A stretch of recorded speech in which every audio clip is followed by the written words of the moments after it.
بسم اللہ الرحمن الرحیم۔ السلام علیکم ناظرین، آپ دیکھ رہے ہیں پروگرام حقائق، میں ہوں آپ کے ساتھ فائزہ شرازی۔ ناظرین، پروگرام کا نام حقائق ہے، ڈیفینیٹلی ہماری کوشش ہے کہ ہم تمام حقائق آپ کے سامنے رکھیں، لیکن کیا کریں، ہمارے ملک کے حقائق بہت زیادہ تلخ ہیں۔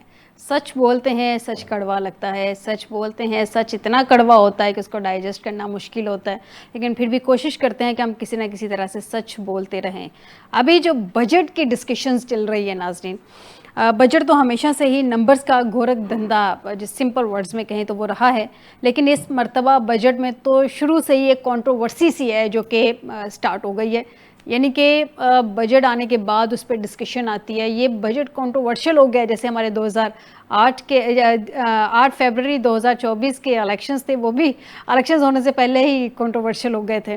ابھی ناظرین، جو فگرز بتائے جا رہے ہیں اس بجٹ میں، جو نظر آ رہا ہے وہ شاید ہوا میں سے ہی ایسا لگ رہا ہے کہ خود ہی پلک کر لیے گئے ہیں، اور کیونکہ یہ لاجک بہت سارے فگرز کی جو ڈیجٹس بتائے گئے ان کے آپس میں بنتی نہیں، اور یہ میں نہیں کہہ رہی، یہ میری رائے نہیں ہے، یہ اسی فیلڈ کے ایکسپرٹس کی اوپینین ہے جو میں آپ کے سامنے رکھ رہی ہوں۔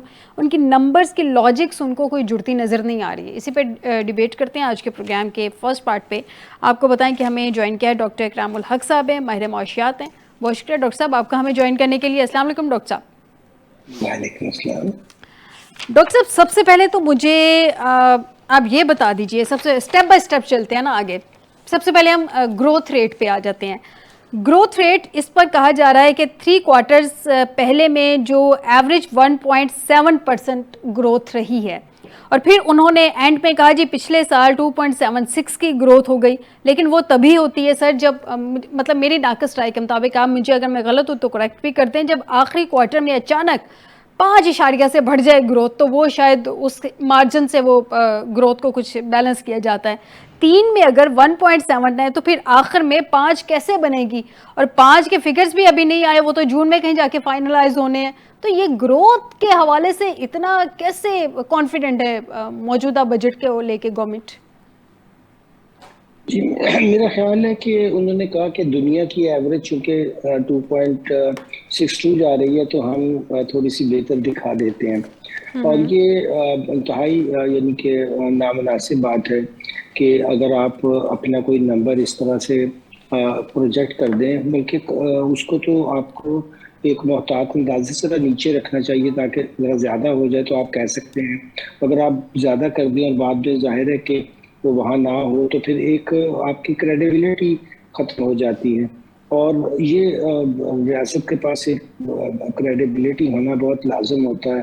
تو اس پہ میرا بھی یہی ویو ہے کہ یہ کوئی اچھی بات نہیں کی کہ دیکھیں اگر مشکلات ہیں اور ہماری زراعت اچھی نہیں ہوئی، ہماری جو صنعت تھی بڑی وہ اس میں بہت سی بند ہوئی ہیں، تو ہمیں حقیقت حال بتانا چاہیے اور اس کے اس کے لیے کوئی تدبیر کرنی چاہیے، بجائے اس کے کہ ہم فگر فجنگ کریں اور ایک روزی پکچر پیش کر کے یہ سمجھے کہ ہم نے لوگ جو ہیں وہ اس کو نہیں سمجھ پائے۔ لوگوں کو پتہ ہے بے روزگاری ہے، روزگار بھی نہیں مل رہا ہے، اور جو جہاں ملا بھی ہوا ہے وہاں بھی حالات اچھے نہیں ہیں۔ پھر جو زندگی جیسے گزر رہی ہے ایک ایوریج 5-6 افراد کی فیملی میں، بہت مشکل سے لوگ گزارا کر رہے ہیں، اور انہوں نے کہہ بھی دیا ہے ورلڈ بینک نے کہ آپ کا اگر ہم صرف $3.5 کے حساب سے بھی رکھیں تو آپ کے ہاں 42.5% تک لوگ خطۂ غربت سے نیچے چلے گئے ہیں۔ تو یہ روز بروز تو اس میں بجائے کہ حقیقت پسندی سے کام لیا جائے، جیسے آپ نے شروع میں فرمایا کہ اس پروگرام کا تو نام ہی حقائق ہے،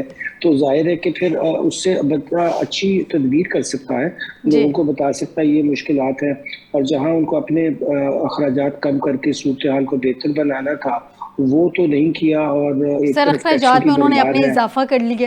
ہم ایکسپیکٹ کر رہے تھے کہ اپنے اخراجات میں کچھ کمی لے کے آئیں، جو کہ وہ لا سکتے تھے، لیکن انہوں نے تو اپنے اخراجات میں اضافہ کر لیے۔ بالکل، 18ویں ترمیم کو 15 سال ہو گئے، تو سارے جو ہم نے بہت ساری وزارتیں، بہت سارے جو سبجیکٹ تھے وہ تو دے دیے صوبوں کو، تو پھر وفاق نے 45 جو ہے وہ وزارتیں وہی اپنے پاس رکھنا، اتنا ضیاع کرنا، اور اگر یہ اپنا سائز چھوٹا کر لیں 5-6 میرے خیال میں وزارتوں سے ہمارا کام چل سکتا ہے، کوئی سینٹر میں اتنا بڑا مسئلہ نہیں ہوتا۔ آپ نے دفاع دیکھنا ہے، آپ نے فارن افیئرز دیکھنا ہے، کمیونیکیشن دیکھنا ہے آپ نے، اور کرنسی، اور یہ ہمارے جو بانی پاکستان تھے، میں ان کی بہت سی تقاریر دیکھ رہا تھا کہ ان کا خواب بھی یہی تھا کہ ہم ایک ایسی فلاحی ریاست بنائیں گے جس میں وفاق کے پاس صرف یہ 4 سبجیکٹ ہوں گے اور باقی صوبوں کو ہم پیسہ دیں گے. تو اس کا بھی کوئی فائدہ نہیں ہوا. اور آپ دیکھیے کہ جو مقامی نمائندہ حکومتیں جہاں پہ خرچہ ہو سکتا ہے کہ آپ نے کوئی پراپرٹی ٹیکس دیا، اس کے بدلے میں ہیلتھ ایجوکیشن آپ کو اچھی ملی، آپ کو سڑکیں اچھی ملی، آپ کو جو سیوکس نظام ہے وہ اچھا ملا، وہ بھی حاصل نہیں ہو سکا. تو اتنے زیادہ ٹیکسز پاکستانی لوگوں نے دیے ہیں پچھلے 20 سال میں. تو چلے انہوں نے بہت سیکریفائز کیا تو اس سے کوئی ملک کی حالت بہتر ہو جاتی، کوئی عوام کی حالت بہتر ہو جاتی. ابھی بھی یہ ہو رہا ہے کہ امیر لوگوں کو تو ابھی اس بجٹ میں ہی ایک ساتھ ٹیکس ایگزمپشنز کا بھی آتا ہے ڈسکلوجر، اس پہ بات نہیں ہو رہی میڈیا میں کہ انہوں نے ایک طرف تو اتنے ٹیکس لگا دیے، دوسری طرف 5.8 ٹریلین یعنی کہ اپنے آپ کو جو طاقتور طبقے ان کو وہ ایگزمپشن دی ہوئی ہے. تو پھر اگر سیکریفائز سارے کر رہے ہیں، حالات سخت ہے تو سب کو کرنی چاہیے. تو یہ کیسے ممکن ہے کہ پھر جو آلریڈی مراعات یافتہ طبقات ہیں وہ ایک تو ان کا جو مراعات ہے وہ عوام کے ٹیکس سے جاتی ہیں اور پھر اس پہ وہ خود بھی ٹیکس نہیں دیتے ہیں. تو یہ تو پھر ڈبل مسئلہ ہو گیا. اس کے لیے پھر خام خواہ قرضے لیتے ہیں اور بھاری قرضے جو لے کر اس پہ اوپر بھاری سود دیتے ہیں، اور یہ سارا جو ٹیکس ہمارا ہے یہ پھر ان لوگوں کے ہاتھ میں چلا جاتا ہے جن سے قرضے لیے گئے ہیں. تو ایک طرح سے سمجھیے کہ وہ لوگ امیر ہو رہے ہیں اور عوام غریب ہو رہی ہے، اور ریاست جو ہے وہ بھی غریب ہوتی چلی جا رہی ہے، مگر چند لوگوں کے ہاتھ میں دولت اتنی چند زیادہ اشرافیہ کی. ڈاکٹر صاحب ہر بجٹ کو ہم کوئی نہ کوئی نام دیتے ہیں. میں نے کل اس بجٹ کو دوست بجٹ کا نام دیا تھا. عوام دوست بجٹ تو یہ کسی طرح سے بھی نہیں، یعنی کہ اشرافیہ نے اپنے اشرافیہ دوستوں کے لیے یہ بجٹ جو ہے وہ لے کے آئے ہیں. عام آدمی کا اس میں کوئی لینا دینا نہیں ہے. ڈاکٹر صاحب مجھے یہ بتائیے گا، کہا جا رہا ہے کہ اس سال گروتھ بجلی کے سیکٹر سے سب سے زیادہ آئی ہے. پچھلے 5 سال میں جو میں ابھی تک ریسرچ کر سکی ہوں، گروتھ ریٹ جو ہے 1.5 رہا ہے اور اس سال -1.5 پہ چلا گیا ہے. اب صورتحال یہ ہے کہ 28.8% کہا جا رہا ہے کہ جناب بجلی کے سیکٹر میں گروتھ جو ہے انہوں نے گین کی ہے. کیا یہ ممکن ہے جب کنزپشن میں کوئی اضافہ نہیں ہوا، 10% ریئر ٹرمز میں اضافہ ہے، سیکنڈ ہائیسٹ گروتھ ریٹ جی میں آپ کو بتا رہی ہوں، تو یہ اتنا گروتھ ریٹ 28.8% یہ پاسبل ہے؟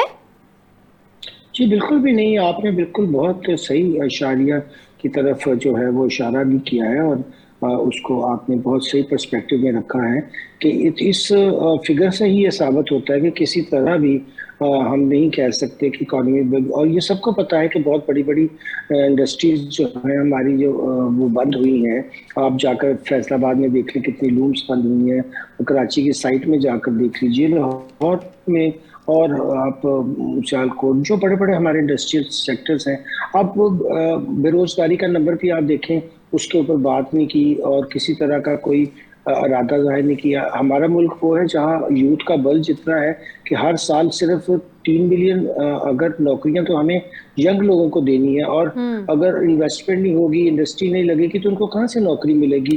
کاروبار جو ہے موجود ہے وہی بیچارے بڑی مشکل سے سروائیو کر رہے ہیں.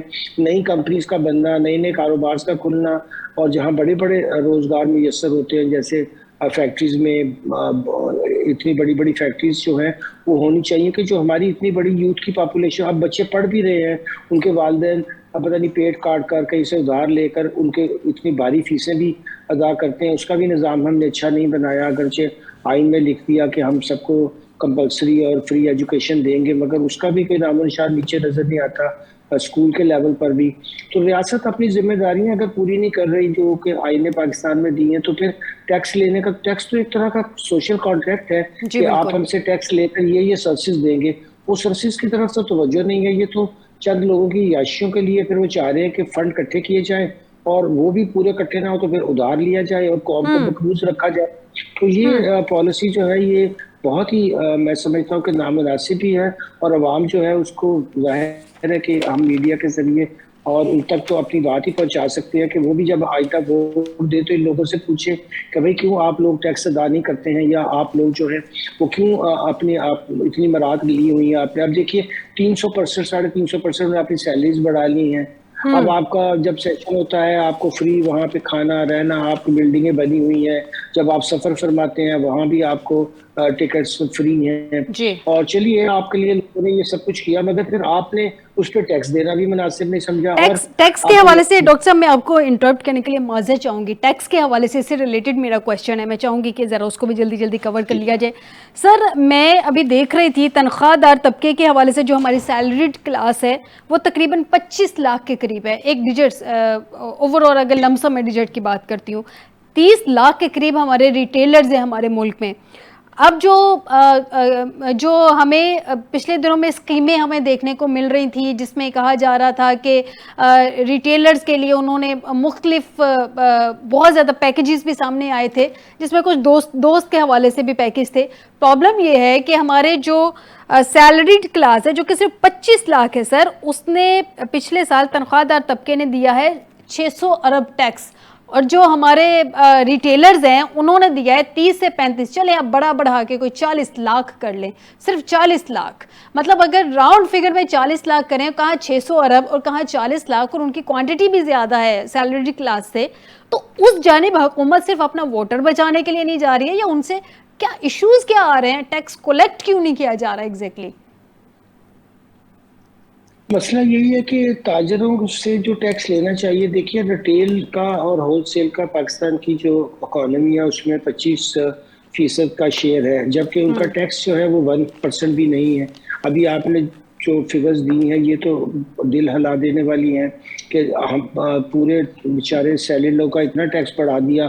ظاہر ان کو سورس سے کٹ کے ملتا ہے، وہ تو بیچارے نہ کوئی خرچہ کلیم کرتے ہیں، جو امپلائر ان کو تنخواہ دیتا ہے وہ ٹیکس کاٹ کے دیتا ہے، اور ان کو آپ نے اتنا بھاری ٹیکس لگا دیا جبکہ زندگی بھی مشکل ہو چکی تھی، بجلی کے بل دینا، ایجوکیشن، اور کئی پرابلمز ہیں ہر ایک فیملی کے جو مڈل کلاس کی ہے اور جن کے فکسڈ آمدنی ہے. اور اس کے مقابلے میں تاجر جو ہر طرح کی آپ دیکھیے عیاشیاں بھی کر رہے ہیں، خرچے بھی کر رہے ہیں، ملک سے باہر بھی جاتے ہیں اور وہ ریٹرن دینا ہی پسند نہیں کرتے ہیں. اور آپ نے درست فرمایا یہ ایک بہت بڑا مسئلہ ہے، اور لوگ سمجھتے ہیں کہ جو اس وقت حکومت ہے اس کا ہمیشہ سے یہی مسئلہ رہا ہے کہ وہ تاجروں سے فنڈنگ بھی لیتے ہیں اور پھر ان کو ٹیکس بھی نہیں کرتے ہیں. اور یہ بہت بڑی زیادتی ہے کہ ایک پارٹی کے اوپر یہ بالکل چھاپ لگ چکی ہے کہ انہوں نے کبھی بھی کوشش نہیں کی کہ وہ تاجروں سے لے. جیسے سندھ میں سمجھا جاتا ہے کہ وہ ایگریکلچر جو بڑے بڑے امیر جگیردار ہیں ان سے نہیں لیتے، یا شوگر کے معاملے میں سارا پاس آن کرتے ہیں. تو اس طرح اگر ہم دیکھیں تو یہ بہت ہی زیادتی کی بات ہوتی ہے کہ آپ اتنا زیادہ کما بھی رہے ہیں، جو من مرضی کی ریٹس بھی آپ لگاتے ہیں، آپ کی زندگی بھی بہت اچھی ہے، آپ بچوں کے ساتھ سیر سپاٹے پہ بھی جا رہے ہیں تاجر، مگر وہ ٹیکس نہیں دیتے ہیں. اور یہ پاکستان کا بہت بڑا المیہ ہے کہ پاکستان میں بار بار ہر ایک کے پوائنٹ آؤٹ کرنے پہ، لکھنے پہ ہم نہ تو اپنے صحیح وایا عوام دوست انہوں نے ریٹرن دینے سے انکار کر دیا، اب نہ ایگریکلچر پہ جو بڑے جگیردار ہیں وہ ٹیکس دیتے ہیں، اور نہ ہی یہ جو تاجر ہیں یہ ٹیکس دینے کو تیار ہیں. بالکل صحیح کہنے ہیں ڈاکٹر صاحب. تاجر دوست اسکیم پہ تو کروڑوں روپے ایڈورٹیزمنٹ پہ لگا دیے، کولیکٹ کیا انہوں نے، حاصل کیا 40 لاکھ روپیہ. اچھا ڈاکٹر صاحب ایک آخری سوال سر آپ سے. سینٹرل بینک 24,500 بلین کا منافع دیا تھا سر اسٹیٹ بینک آف پاکستان نے، میں اوور آل اگر اس کی بات کروں، اور وہ اس لیے دیا تھا کیونکہ اس وقت انٹرسٹ ریٹ جو تھا وہ 22% تھا.